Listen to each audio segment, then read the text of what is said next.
Sirach 22. The idler. The indolent may be compared to a filthy stone, and everyone hisses at his disgrace. The indolent may be compared to the filth of dunghills. Anyone that picks it up will shake it off his hand. Degenerate children. It is a disgrace to be the father of an undisciplined son, and the birth of a daughter is a loss. A sensible daughter obtains her husband, but one who acts shamefully brings grief to her father. An impudent daughter disgraces father and husband and will be despised by both. Like musing in mourning is a tale told at the wrong time, but chastising and discipline are wisdom at all times. Wisdom and folly. He who teaches a fool is like one who glues potsherds together, or who rouses a sleeper from deep slumber. He who tells a story to a fool tells it to a drowsy man, and at the end he will say, "What is it?" Weep for the dead, for he lacks the light, and weep for the fool, for he lacks intelligence. Weep less bitterly for the dead, for he has attained rest. But the life of the fool is worse than death. Mourning for the dead lasts 7 days, but for a fool or ungodly man it lasts all his life. Do not talk much with a foolish man, and do not visit an unintelligent man. Guard yourself from him to escape trouble, and you will not be soiled when he shakes himself off. Avoid him, and you will find rest, and you will never be wearied by his madness. What is heavier than lead, and what is its name except fool? Sand, salt, and a piece of iron are easier to bear than a stupid man. A wooden beam firmly bonded into a building will not be torn loose by an earthquake. So the mind, firmly fixed on a reasonable counsel, will not be afraid in a crisis. A mind settled on an intelligent thought is like the stucco decoration on the wall of a colonnade. Fences set on a high place will not stand firm against the wind, so a timid heart with a fool's purpose will not stand firm against any fear. The preservation of friendship. A man who pricks an eye will make tears fall, and one who pricks the heart makes it show feeling. One who throws a stone at birds scares them away, and one who reveals a friend will break off the friendship. Even if you have drawn your sword against a friend, do not despair, for a renewal of friendship is possible. If you have opened your mouth against your friend, do not worry, for reconciliation is possible. But as for reviling, arrogance, disclosure of secrets, or a treacherous blow, in these cases any friend will flee. Gain the trust of your neighbor in his poverty, that you may rejoice with him in his prosperity.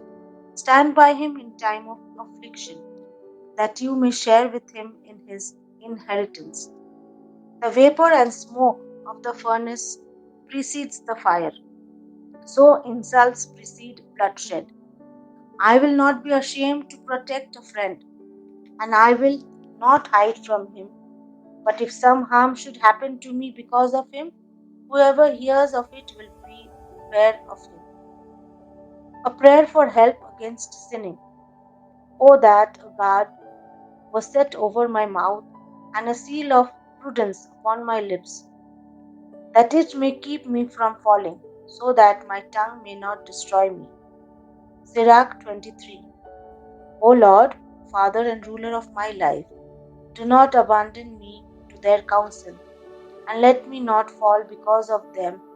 O that whips were set over my thoughts, and the discipline of wisdom over my mind, that they may not spare me in my errors, and that it may not pass by my sins, in order that my mistakes may not be multiplied, and my sins may not abound.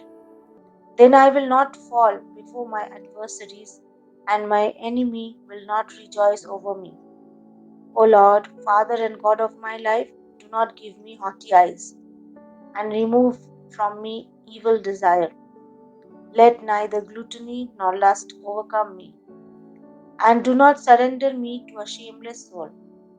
Listen, my children, to instruction concerning speech.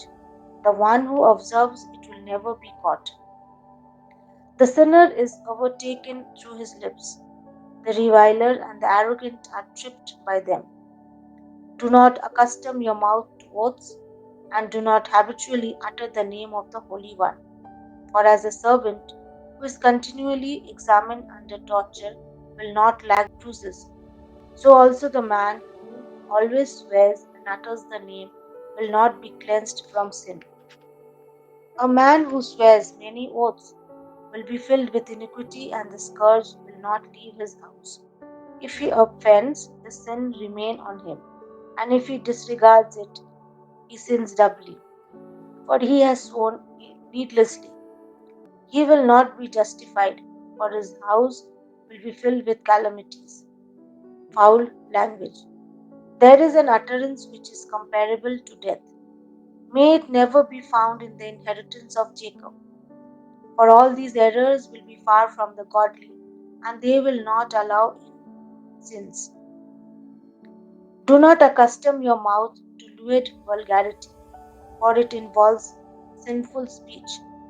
Remember your father and mother when you sit among great men, lest you be forgetful in their presence, and be deemed a fool on account of your habits. Then you will wish that you had never been born, and you will curse the day of your birth. A man accustomed to use insulting words will never become disciplined all his days.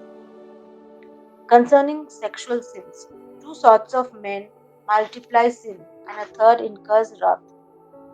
The soul heated like a burning fire will not be quenched until it is consumed.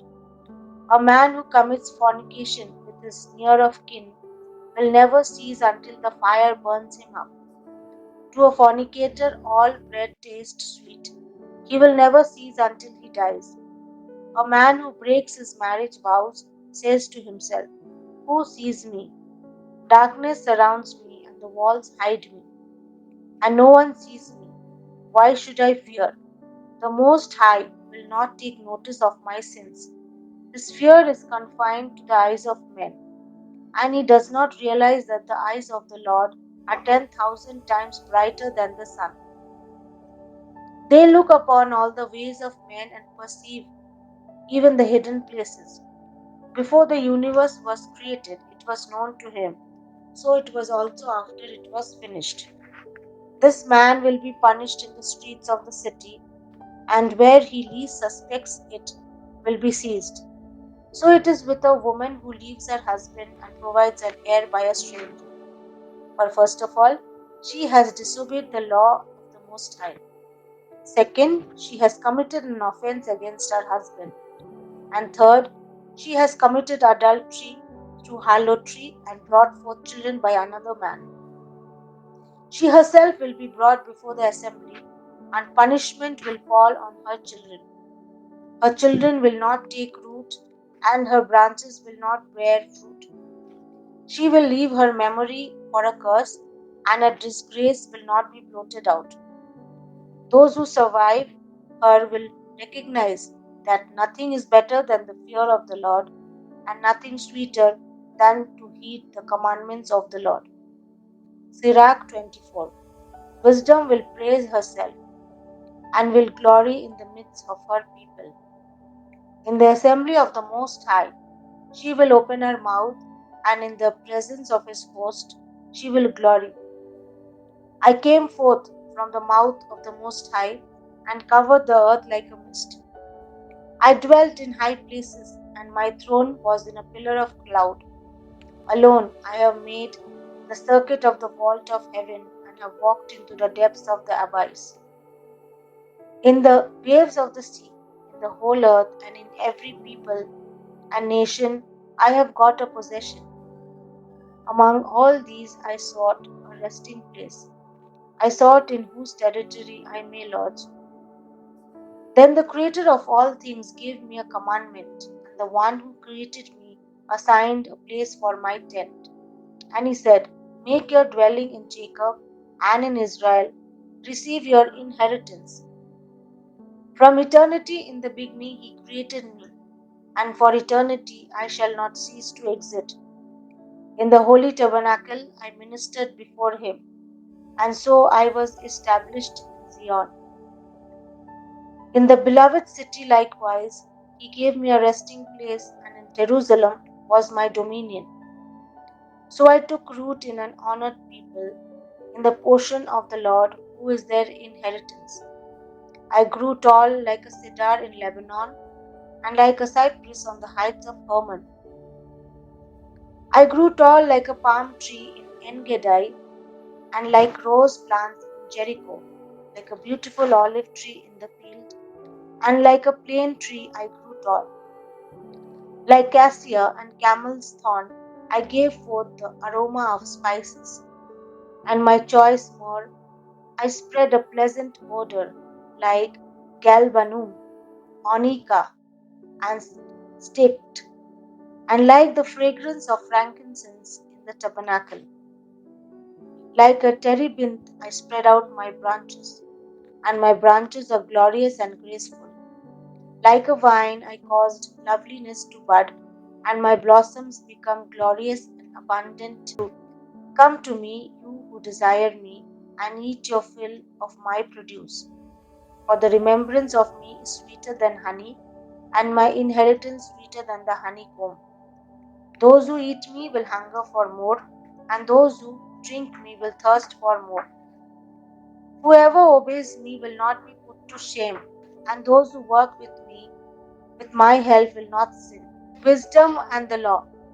All this is the book of the covenant of the Most High God, the law which Moses commanded us as an inheritance for the congregations of Jacob. It fills men with wisdom like Pishon, and like the Tigris at the time of the first fruits. It makes them full of understanding like the Euphrates, and like the Jordan at harvest time. It makes instruction shine forth like light, like the Gihon at the time of vintage. Just as the first man did not know her perfectly, the last one has not fathomed her. For her thought is more abundant than the sea, and her counsel deeper than the great abyss. I went forth like a canal from a river, and like a water channel into a garden. I said, I will water my orchid and drench my garden plot. And lo, my canal became a river, and my river became a sea. I will again make instructions shine forth like the dawn, and I will make it shine afar. I will again pour out teaching like a prophecy, and leave it to all future generations. Observe that I have not labored for myself alone, but for all who seek instruction. Sirach 25. Those who are worthy of praise. My soul takes pleasure in three things, and they are beautiful in the sight of the Lord and of men: agreement between brothers, friendship between neighbors, and a wife and a husband who live in harmony. My soul hates three kinds of men, and I am greatly offended at their life: a beggar who is proud, a rich man who is liar, and an adulterous old man who lacks good sense. You have gathered nothing in your youth. How then can you find anything in your old age? What an attractive thing is judgment in grey haired men, and for the aged to possess good counsel. How attractive is the wisdom in the aged, and understanding and counsel in honorable men! Rich experience is the crown of the aged, and their boast is the fear of the Lord. With 9 thoughts I have gladdened my heart, and a 10th I shall tell with my tongue. A man rejoicing in his children, a man who lives to see the downfall of his foes. Happy is he who lives with an intelligent wife, and he who has not made a slip with his tongue, and he who has not served a man inferior to himself. Happy is he who has gained good sense, and he who speaks to attentive listeners. How great is he who has gained wisdom, but there is no one superior to him who fears the Lord.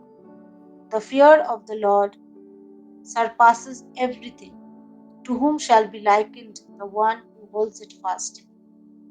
Some extreme forms of evil, any wound, but not a wound of the heart, any wickedness, but not the wickedness of a wife, any attack, but not an attack from those who hate, and any vengeance, but not the vengeance of enemies. There is no venom worse than a snake's venom, and no wrath worse than an enemy's wrath. The evil of a wicked woman. I would rather dwell with a lion and a dragon than dwell with an evil wife. The wickedness of a wife changes her appearance and darkens her face like that of a bear. Her husband takes his meal among the neighbors, and he cannot help chiding bitterly. Any iniquity is insignificant compared to a wife's iniquity. May a sinner's lot befall her, a sandy accent for the feet of the aged, such as a garrulous wife for a quiet husband. Do not be ensnared by a woman's beauty, and do not desire a woman for her possession. There is wrath and impudence and great disgrace when a wife supports her husband. A dejected mind, a gloomy face, and a wounded heart are caused by an evil wife. Drooping hands and weak knees are caused by the wife who does not make her husband happy. From a woman sin had its beginning, and because of her we all die. Allow no outlet to water, and no boldness of speech in an evil wife. If she does not go as you direct, separate her from yourself.